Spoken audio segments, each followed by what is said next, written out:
Hi, this is Leo. Before you begin listening to this episode, we want to make you aware that we speak at some length about loneliness and suicide. Please consider whether this is a good time for you to listen. Switch it off if you need to, and take good care of yourself if it brings up painful feelings for you.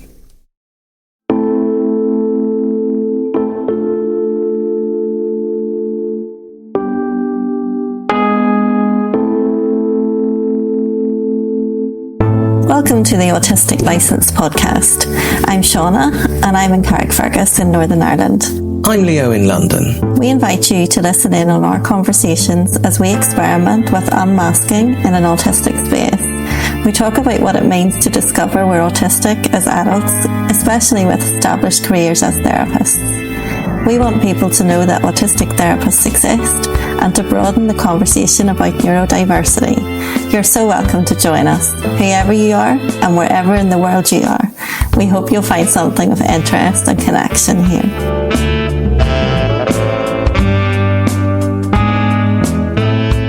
I've been up since early, 6, but that's normal. That's normal. It's all normal. Oh, actually, my fan is on. That's going to make a noise. That's better, I think. Yes.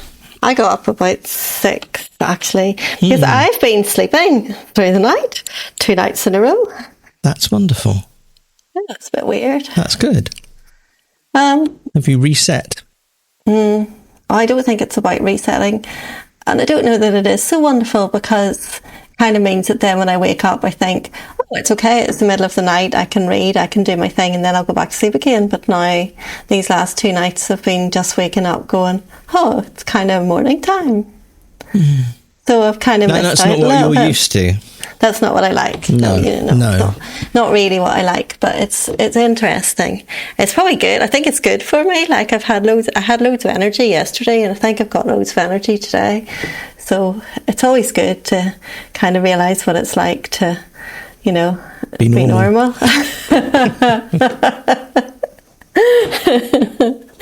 Yeah. And I think I would say the same, actually. I can't remember waking up. I mean, I don't wake up in the way that I know you do and do stuff. Yeah. But I do regularly wake every 2 or 3 hours. But I have no memory of doing that. Maybe it's a season change. Season change. Because it's bright. It's kind of spring. It is. And it's certainly, I noticed that this morning, that it was broad daylight very, very early in the morning, and it seemed like ever so recently I was waking up in the dark and taking Woody into the garden in the dark. So that is nice. What are you looking at now? I was checking, 2 things. There was a siren, just for a change. Welcome to Tottenham. And I was seeing if it was raining or not, because we had some fine rain before. Okay. The last time I was out in the garden, last couple of times I was out. What do you want to talk about? I've no idea. No idea at all. You're in the house on your own, so what's that been like? Up and down.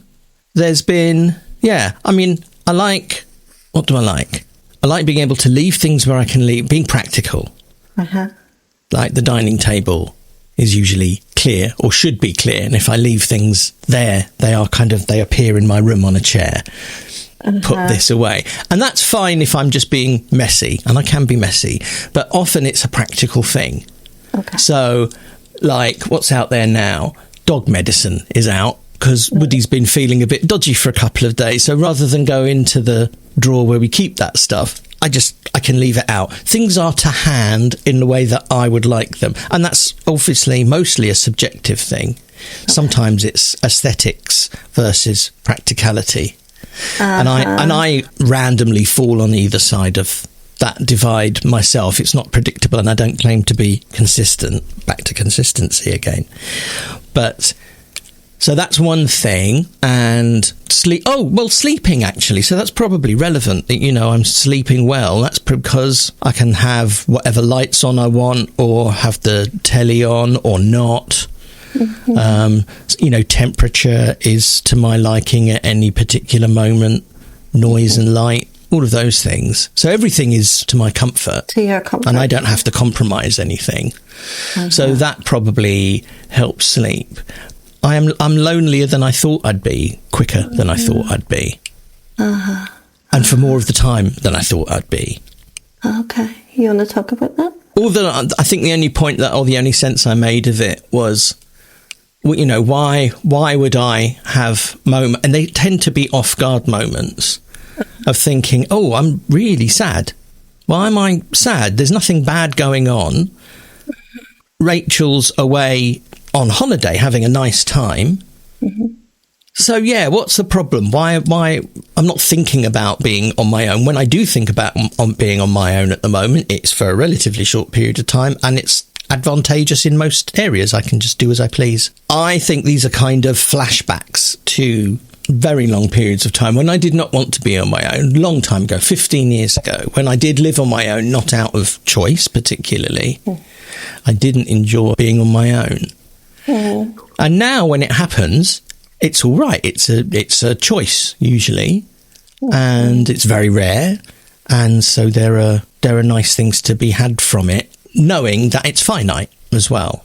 I wouldn't want it to be infinite. That's another thing I think I'm realising as well. I don't actually long term still enjoy being on my own, and I think that's something that I think I used to put down to living on my own for like 15 years before was not a choice. It's still that my choice would still not to be on my own, generally speaking, in the long term. Yeah. And the sadness that comes along, you're saying the sadness is to do with it being like a flashback and it reminds you of that time. Could the sadness, is there any elements of the sadness just that something is finding its way in that wouldn't normally find its way in because you're occupied or more easily distracted? I wouldn't know, I suppose, because this would be the first time that I've asked myself that. Well, you're asking myself that question. You're asking myself. I can see how you've come to the conclusion that it's like a memory thing, but I just wonder if it's also just giving you time to be present with yourself in the now that you don't normally. That's correct. Get. But that idea of being on my own and, you know, having the chance to be with myself without distraction for a decent period of time, which, you know, you rightly say just hasn't happened for, a decade and a half, really. Even when I've been away, like I was a year and a half ago and I went on a study weekend, I was with other people. Yeah. Most of the time, except when I was, gone to my room to go to bed. So I don't know that anything in particular has come to me other than those historical or feelings that I've felt historical. But you're right. I don't know what that might be in the here and now. I don't know. It's interesting because I wonder what I would be like if I was on my own. And I don't know how to get that because I'm usually always with Lana. Which is a different kind of, and I'm not going to call it a different kind of alone, but it's a different situation in that that's not contemporary, and I don't mean to patronise her in any way at all, but it's not contemporary adult company. Oh yeah, I know what it's like not to have adult company. I know what that's like, but it's still not the same loneliness because obviously there's still like lots of distraction and lots of checking in with each other and there's somebody else always in the house, so it's not the same as living on your own, and I can't really like go into, I suppose that's why I like being up in the middle of the night, because then I can go into like a big reverie kind of thing with myself. Oh, I love that word. I love that word. It's a lovely word. Or if I get up early and she's not up now that she's a teenager, then I can do things like that in the morning time. And even like, I guess though, whenever Ricky and I were living together, he worked such long hours, and we would also like, easily spend time separately at weekends and stuff. Like we often say we spend more time together now than we did for a lot of years, especially whenever Lana was little, and like one of us would take her out somewhere and the other one would, you know, get the house into some kind of order. So things change at that stage. But I guess that I don't have a big need for adult company all the time, like really. And I lived in, I don't know, I think I lived with about 30 people in shared houses over the period of like 7 years or something. I remember working it out. Not all in one go, you mean over a period of time? I mean, sometimes whenever you take partners into consideration, it could seem like you were living with 30 people, but no. I lived with quite a lot of people in a lot of shared houses in my 20s before Ricky and I got together, and I always felt like I couldn't be with those people as often as many of them could be with each other. So I'd have always been the one that wouldn't join everybody in the living room because I'd had so much stimulation during the day that I would just need to be in my own room. So yeah, I guess what I'm saying is I don't have a big need, I don't think, for adult company. So I think I could live on my own, but I never have had the chance to do it because I suppose when I was that age I couldn't afford it, you know, it's because I was a student and then I was in not very well paid jobs. And then I was obviously with Ricky, and then now Lana's going to be with me for as long as she wants to be with me. So I'll not have the chance, apart from if, you know, I decide to take myself off on my own, or she goes away for a weekend or something. I'll not have the chance to see what that's like, or to see if that's any different. Like if I was actually left alone for a length of time, would stuff come up for me that isn't already coming up in some shape or form? And I don't know the answer to that, but I don't feel worried about it. Like I could see, like you're kind of saying you wouldn't want to be on your own. I could see myself on my own. Well, I could, and I still obviously don't know. It's 3 days. What kind of average can I get from that after 15 years? So that's why I'm partly thinking, okay, a lot of this is just an echo of being extremely unhappy, like unhappy for a very long time. And it was 15 years ago, and it was for a 15-year period. That's what you're saying. Yeah. Because you kind of said the 15 years, and I think I've got mixed up, but no, you're actually right. Saying it was a 15-year period and it was 15 years ago. That's so it's a significant amount of adult life. Very much being so. On your own. Very much so. And there's no real useful point of comparison between then and now, because this has been 3 days, and it might be that I were to settle into something if it were longer term, and that would feel very different. But my instinct is not. My instinct is that I'm taken back to realising at that time that my natural state is to be in communication with people, to be with people.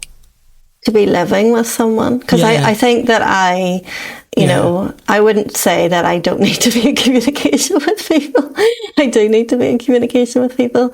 I'm not sure that I need to be living. No, I meant that specifically. Yeah, I meant that specifically. I think that the possibility is, and I can't know unless I'm on my own for an extended period of time, but I suspect that I would spin out and it would be unpleasant. Yeah. And it's like, and this does kind of come back to what we've spoken about before in terms of co-regulation. Yeah. We have a particular experience of that, but just generally speaking, without any co-regulation, can I be regulated? There you go. There's a question for the here and now. I have no idea, but my instinct is no, I can't.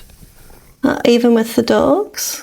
If you were to have pets? That is actually one of the other lovely things, is having them to myself. Not that there's ever any kind of battles between who gets a cuddle or anything, but the fact that it's just the three of us, me and the two dogs, is very nice, and there's constant communication in that way. I am enjoying that, absolutely. But am I enjoying that because that's better than nothing? And the nothing is an awful thing to contemplate. There's no useful outcome really to these thoughts. It's a very short period of time. It isn't normal life. And as I say, my suspicion is this is an echo back to a time when I was unhappily unwell. Yeah. Mentally. It's just me. Yeah. I'm just thinking about what would I be like. And I think that definitely in the future I would always have either my current cats or I would have other cats. Like I don't think I'd want to live on my own without cats. Like I do think that would probably feel lonely. Like why would I do it? It doesn't make any sense to do it. But I don't think that I need human company. I think that the quality of my relationships would need to be good, of course, and that would deal with if there was any loneliness. But I don't actually think, I think people coming in and out and having, I don't think I need it for regulation. I think I can be regulated. And I guess I never always had cats, but now that I have them, I know that they're part of my regulation. But I don't, yeah. It's a fair point about the pets thing, and I hadn't considered that. That definitely is different. And when I did live on my own for an extended period of time, I didn't have any pets, and so I was completely on my own. There's definitely a difference that presence, and actually that was what I was going to pick up on. That you said company, human company, and I think it is presence more than company. But it's a synchronization of nervous systems is one way that you've described it before, which makes a lot of sense. There's the needs or the lack of need for conversation and to and fro. That's what I mean, I think, about the difference between companionship in the way that most of the world experiences it. That being with people is a very social and probably active thing for a lot of the time. And what I'm learning is important to me, and I hear this from autistic people, is presence. And again, it's that thing about parallel play or just moving around each other. These are phrases that come up quite a lot. Yeah, I guess that if I was ever going to live with somebody, I'd need that presence, not company, because I think company was what I didn't need in student houses the way that other people seem to need. But I think there was also an extroversion, introversion thing going on there as well. And for whatever reason, I seemed to live with a lot of extroverted people and I was introverted. Because neurodivergent people who are extrovert are different in what their needs are for that than introverted neurodivergent people. Because I definitely lived with some undiagnosed neurodivergent people as well who are flashing into my mind right now. And if any of you are listening, you'll never know who you are because there's so many of you. Yeah, that's right. But it's interesting because it's as if you're kind of also saying that you do need company, or else because you'll slide or you'll spiral, it's still better to have company around you than not, because you might spiral. And I'm not convinced that I would spiral. I think I could spend a really long time on my own with just very targeted interaction, a phone call or a meetup. I think that's kind of why I don't need to see people very often. And then it kind of fills me up for a long time. That's definitely the case with socialising for me. That needs to be contained. And I suppose I've extrapolated from that being on my own for decent periods of time, like I am now, I'd say a week is a decent period of time, would be comfortable. And I think I'm finding, as I say, after only 4 days, actually 3.5 days, that it's not consistently comfortable. Yeah, and maybe it doesn't have to be. Maybe it depends on your comfort threshold as well. Because I guess I wouldn't be looking for comfort. People always used to be like, do you not want to be happy? And I'm like, necessarily. There's higher values for me than being happy or being comfortable or content. I want to push the edges of feeling and experience, and it's not actually, obviously I wouldn't want to be crying the whole time, so I wouldn't want to be really distressed, but I wouldn't not do something because I was going to have days when I was going to be uncomfortable. Because you have days when you're uncomfortable, even when you are around people. Like, of course, are you ever going to get it right? I don't know. No, and I don't think I'm idealistic in that way, that I certainly don't need to be happy all the time, and it's come back to therapy goals again. That's not the point of therapy, is not to be happy, it's to be okay for as much of the time as possible. That's that's, I suppose, what I would strive for, to be fundamentally okay. I don't think I have desires to hide from unpleasant or uncomfortable feelings, emotions, experiences. But I think I probably was, and I hope this doesn't sound overblown, I think it was a traumatic experience to be alone for many, many years, not out of choice. And so the prospect of that, even in these short little snippets of time that I'm experiencing at the moment, that is why it feels, I think, quite, echoes from the past, historic feelings.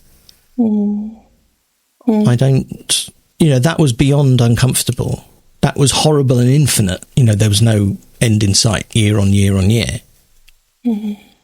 Yeah. So to get a little snippet of that just flick into the back of my mind while I'm relaxing, eating what I want, being with my dogs, all the lovely things that I get to experience this week, I kind of suddenly go, oh, no, I don't want that.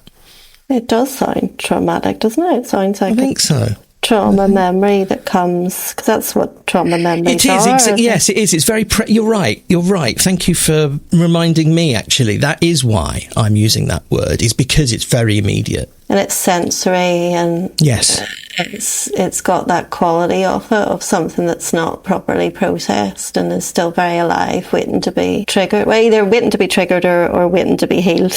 It's in that part of your brain. And it's a weird one, actually, to think of in terms of trauma, to use that kind of paradigm, because normally a traumatic experience is, maybe perceived as life-threatening. Well, I suppose this was in a long, drawn-out way. Mental health. Actually, no, really, yes, there were definitely times when I hadn't had enough.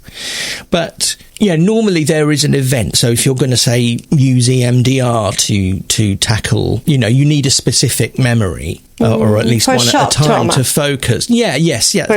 Trauma, yeah, this would more be, I suppose, along the lines of what you might experience in terms of neglect or something like that, longer term, ongoing. Yeah.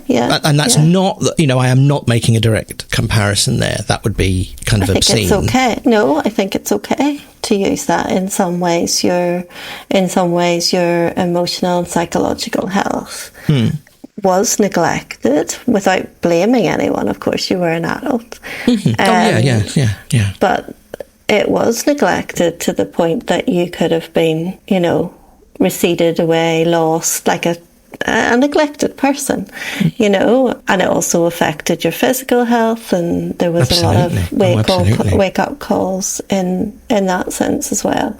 So it was a kind of a complex trauma.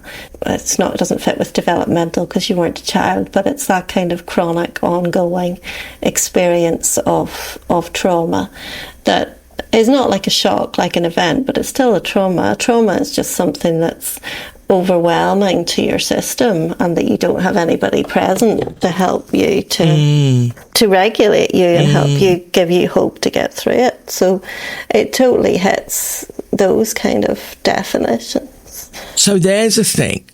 We've asked this question in very profound ways before. What would it have been like if we'd have known each other at particular points in our lives? Now, I wonder about that particular time, because the reason I bring that up is there was no time when I was just regulated. I was very sociable. So, I may, for anyone who doesn't know, be given the impression I was on my own all the time. I was almost never on my own, because I would go and see people, have visitors every single... I can go back to my diary from then now and see how busy I was. Every single day there was something, and I was working for much of that time, not all of it, but I'd be going to work and then I'd be socialising. But that's not congruent, authentic me. That's hyped up, keeping myself distracted, sociable me. Yeah. So there wasn't a moment where I was just regulated by the presence versus kind of company. Yes. And company is probably a fine word as well, but I just can't think of another one that means very actively socialising. Well, socialising, I suppose. Socialise? Yeah. Yeah. I was either socialising and being distracted, like really heavily making sure I was distracted, because behind that was the dread of this is finite and I'll be going home. Yeah. And then swinging completely the other way to miserable loneliness and despair. Yeah. Oh, God, this is pathetic, isn't it, when you say it out loud? It's not pathetic No, at all. literally pathetic. Literally pathetic. I don't mean that in a judgy way. What do you mean literally pathetic? It brings out pathos. Yeah. Yeah. Yeah, well, define that then, because pathetic sounds like you're putting yourself down. That it was a horrible situation to be in, kind of hopeless and genuinely misery-making. There was not a lot of light relief in there, really, or what there was very highly energetic and still not congruent. And so that's what I mean when I say about what would it have been like to know you or to be with an autistic person at that time where there was just presence. So I could have been sad, processed sad things, but not in this desperate state of not being able to bear being alone. The parts of you that took you out and socialised, and you know that they helped you survive. It was all that you had to get through those times. And you know, it might now look like that's a substitute for something that you hadn't yet accessed, whether that was good therapy or relationships. But it did what it could so that you weren't overcome. Because imagine you hadn't had that, you might have killed yourself, because you'd have had all the nights on your own, all the evenings on your own, as well as the nights on your own. So, you know, we can't dismiss all of that. You know, and during those years when you were with people, you might have had some good times, like you were active. 100%. You did no, absolutely, definitely true. All of that was happening. But you're saying that you missed out on the presence of whether that was a therapist or a friend or whoever that was to be with you during that time. I would never have put therapist in that category, actually. That would have been such a small snatch of time, even though it would have been regular. So there would have been regulation in terms of that would always be on the horizon. But I don't know. Well, good therapy will kickstart the neural pathways, which lasts in between sessions. That's true. And I did have my first adult experience of therapy during that time.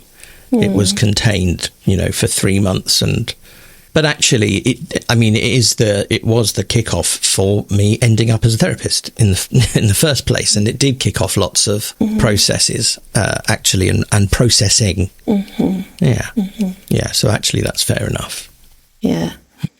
What years is that? I'm going to do one of my kind of. Okay. Where was I? If I talk specifically about the time when I had my ACT therapy with a psychologist, that was 2008.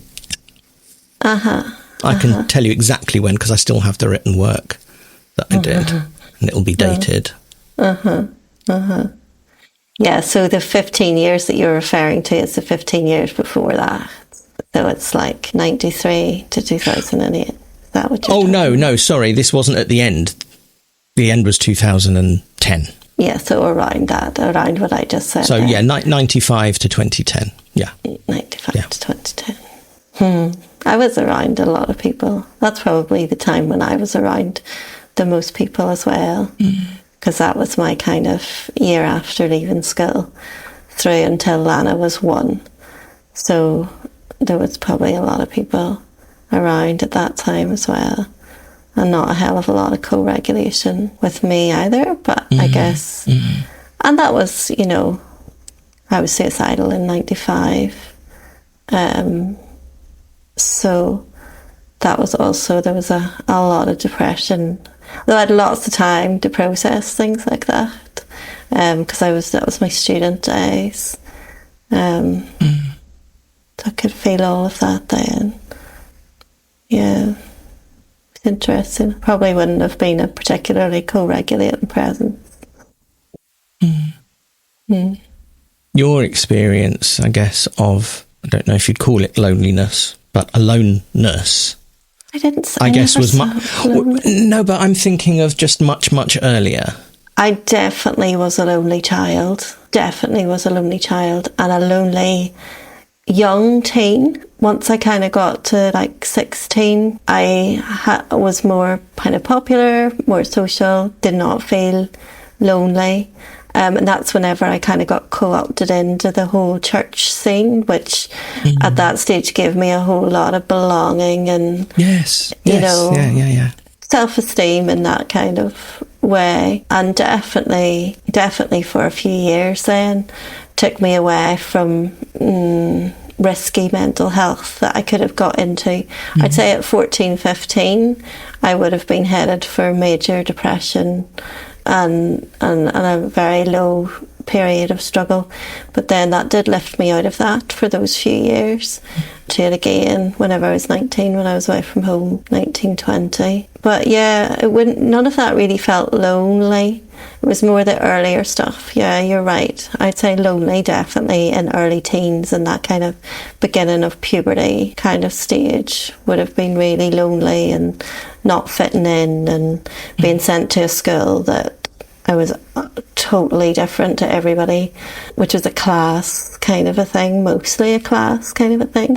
People were a lot better off than I was and didn't come from you know, the area that I came from. So like even my accent was different, and definitely social status, and that was really clear, as well as people being a lot more mature than I was. So a lot of that definitely made me feel very lonely, very young. I don't know that I've felt lonely as an adult. And then there's the thing I think that we both recognise personally and at work, talking to neurodivergent people, of that kind of loneliness, of the loneliness of difference, not fitting in, feeling like an alien. In work context. Well, sorry, when I say work, I mean that we get, the people that we work with will talk about these things. Talk about the loneliness of difference. The people that we work with in therapy will talk about those kind of things. That's right. Depending on their jobs, I guess. I'm not talking about work. Sorry, I meant our work. Forget that bit. I'm just saying really that. Understand. No, I was clumsy in my phraseology. All I'm saying is that you and I will have an experience of the loneliness of difference, just as our clients also do. So we get to talk about that. You know, I get lots of affirmation of my own experience, pre-autism awareness in my own mind, from talking to people who have very, very similar experiences of growing up, just always feeling different. So even I suppose what I'm doing is moving on from the idea of loneliness about being alone, about there not being people around, or about some kind of neglect, but just the loneliness of not fitting in, not feeling that you are the same as everybody else. So there could be people around all the time, and they could all be being really positive and nice to you, but you can still feel like an alien, and you can still feel very lonely, and you know, because you're not seen or you're not understood. Totally. Yeah. And I think that must also have been a really big factor. I think I can only speak about my own experience. Yeah. And so many autistic people, it's not what we're saying about there's people around, but you feel lonely. A lot of autistic people are literally isolated. So they literally will not see anybody from day to day, week to week, and have lost hope. Because maybe they can get the company, but they can't get the presence, and it's just not worth it to keep on trying and keep on trying. And so many people are stuck in that, because where do you go and how do you get out of that? And it makes so much sense. Like, what comes first? You know, is it mental health difficulties, or is it a hostile society that it's almost like inevitable? And that's why our life expectancy is so short as well. Like, everything that you're kind of describing that you went through, you know, the physical and mental health difficulties of being on your own, and you know, we've mentioned suicide, you know, as a very real option for a lot of autistic people. I mean, the statistics are sky high, you know, and most of us will not reach the same life expectancy of our contemporaries because we're autistic. Like, that's known about, you know, for so many reasons. And just to be clear, you're not talking exclusively about suicide here. You're talking about the health impacts in all kinds of physiological ways. In lots and lots of ways. But yes, mental health has a toll on physical health as well. Exactly. And our suicide rates are higher than the general population, a lot higher than the general population. And then you add that to other intersectionalities, you know, the queer community as the kind of one of the most obvious ones. But you know, obviously more marginalisation is more risk of mental and physical health difficulties. Yeah, a lot of people, I suppose, don't really know that or haven't really heard that in such stark terms. No. Yeah. And I have, you know, I think about that. And I find myself then in a dilemma about whether it's helpful or harmful to talk about that.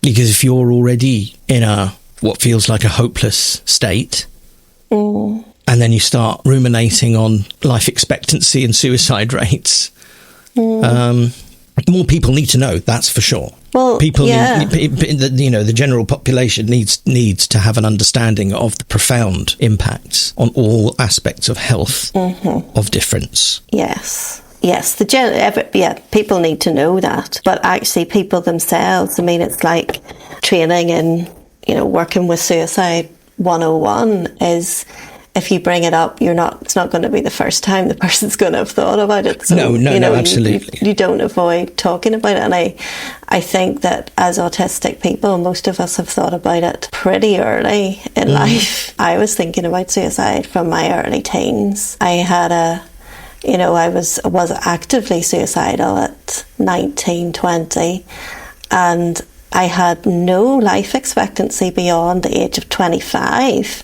until I was 25 and really confronted that. Like, that was how bleak my outlook was, that I would have killed myself before I became an adult. That's just felt like fact. Felt inevitable. It felt inevitable. It felt like fact. And that may be shocking to our non-autistic listeners, but I imagine it's not that shocking to a lot of our autistic listeners, you know, because that is the experience of growing up autistic. You it gets so unbearable, and you think it round and round and round in circles, and suicide is an option, a very real option. And not to try to whitewash that or paint it as a positive, but it is important, and I know I talk about this in my work a lot, that partly the ability outside of the taboo of mortality generally and suicide in particular, the ability to be able to think about it, I think is a protective factor in a lot of cases, because you know the way I put it is it's easier to stay if you know you can go. Totally, really good. And it's like, and my comparison with that I always use is claustrophobia. Yeah, that, you know, if you put me in a very small contained room with no windows and, you know, physically comfortable enough, but you say, right, I'm locking the door now and I'll come back for you in 2 hours. I know that I would lose my shit very, very quickly because I am claustrophobic, for one thing. But if you told me to be there for 2 hours, but you didn't lock the door and you left it open a little bit, I could stay there for 4 or 5 hours probably, needs for the toilet aside. It wouldn't be a problem because I'd have a sense of agency and a sense of control, which again is a dialed up need if you feel different. Yeah. And I just have comfort around that. That'd be okay. Exactly the same. Mm-hmm. It's interesting how this could go off on a great big sidebar. But when suffering of any kind is completely outside your control, it's so much more difficult to tolerate, if not impossible to tolerate. So that thing about the claustrophobia thing, and this is why I associate it with suicide, is that for most neurotypical people for whom this subject is still taboo, that's a lot more risky a position to be in if you have a really profoundly difficult time in your life, because you'll push that thought away and push that thought away. To me, that makes it more likely that in a moment of crisis, you may do something rash and unconsidered. But the ability to go, okay, if it gets this bad, I know I can go. And that makes staying easier. And so from that perspective, I think of it as a protective factor. I was going to say in IFS, when we work with suicidal parts, we very much find that they say a similar thing to what you're saying about the protective factor. That's interesting. I guess that we see them more as extreme protectors, so like firefighters is the traditional IFS wording for it. But it is those ones that they provide an option, and they've got a really, really good intent at bottom. Like, you can kind of say, oh my goodness, you're going to kill me, but actually their intent is to keep you alive often. you know, they're there to give you something to consider, to give you an out, to give you a way to talk about and to explore the possibility of not being here anymore, the possibility of, something needs to be killed off. Might not be you, but something needs to be killed off. And these parts can help to get real about what that might need to be, and it could be a thought, it could be a way you're seeing yourself, it could be a job that you need to leave, it could be anything, but they need to be there to tell you how intolerable the thing is, and they need to be engaged with directly, not shoved down and suppressed. Otherwise they will behave in the way that you're saying, in an impulsive kind of way, because a suicidal part can be a very active part. Obviously there's some passive, and I had a lot of passive suicidal feelings. I didn't want to be here, but I wasn't going to do anything. But it's whenever you've got that combined with a fight response or an impulsive response, that's the risky bit, because it could just happen any day. And that's why when people are volatile or impulsive, or they've got a very aggressive or fight part active, which can also be a functional reaction to trauma, that they're a much higher risk than whenever they're like slumped in bed feeling like life's not worth living, like they're not actually going to do anything to themselves. Doesn't mean it's not shitty, but it's being able to properly assess the risk and then work in whatever way you need to with ourselves or with the other person to manage that. So we bit of a tangent there, but I do think that what you said about, like, we need to look at it, because where's it going to go? I had looked at this by the time I was 25, and I've never been suicidal since. And I reckon that if I hadn't looked at it in those early years, I would still be looking at it now. Like, it's not going to go away. It needs to be faced and worked through. And here we are. We're still here. Here we are, we're still here. Now, some people would argue that we are going to put ourselves in an early grave because we do listen to so much stuff. So I guess that's also a very real thing to consider, is the impact vicariously of, doing this work. That we expose ourselves to way more trauma, even though, as you say, vicariously, second hand or even third hand, than almost all other humans, probably. And then if you work with neurodivergent or marginalised people, even more so, because they're all traumatised. Even more so, but if you are working with them as a neurodivergent person, So much of that is affirming, isn't it? I'm not saying it balances out. How could you measure that? I don't know what the unit of measurement is for vicarious traumatic experience versus affirmation of your identity. Well, I think you do there's different strands of the therapy. So I'd say that it's all affirmative, but I still work with more trauma than the average therapist that I know works with because of my client population. Yes.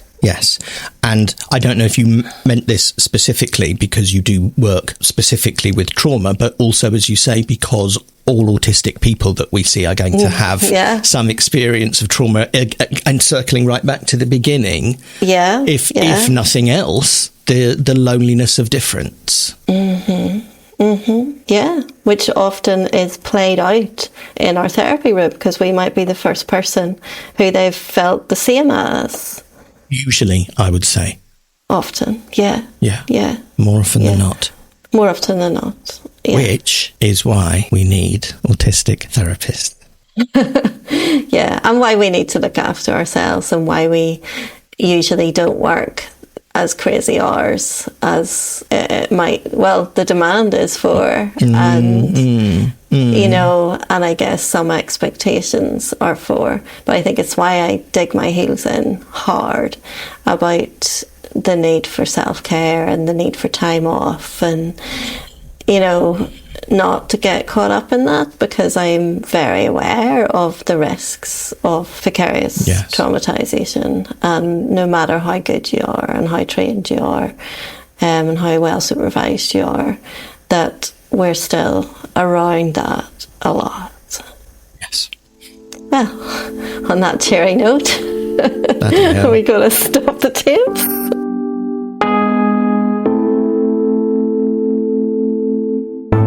Thank you for listening to the Autistic License podcast. You can connect with us via Instagram, Facebook at autisticlicense.com, or by email at autisticlicense@gmail.com. And we spell license the British way, LICENCE. We also have a thriving Facebook community. Search for Autistic License Shauna and Leo, or click on the link in the show notes.